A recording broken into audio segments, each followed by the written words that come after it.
အိမ်ရဲ့ဝေးနေတဲ့အိမ်ဝမ်းနဲ့တကောင်ပါအတိုင်းမြုံရှိရာကတခြားရှင်တန်ရုံးကန်နေရတာကတနေရာမှာပါခန်းစားချက်မဲ့စွာအစာချထွက်ရင်း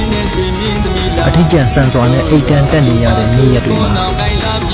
ဝေထွေးမှုတွေကျင်နာမှုတွေဟာကိုယ်နဲ့ဝေးရစီမှာပဲနားကိုနေခဲ့ကြပါတနေ့နေ့ဆိုတဲ့မျှော်လင့်ချက်လေးနဲ့ခတ်ထမှာကျိုးတဲ့နေ့ရက်တိုင်းကိုအန်ကျိတ်မျိုးသိရင်ဖြတ်ကျော်ခြင်းဆိုင်ရည်တော့မှာဘဝကမိစားလည်းမကုန်ဘူးစီလည်းမခန်းသေးဘူးဆိုရင်တော့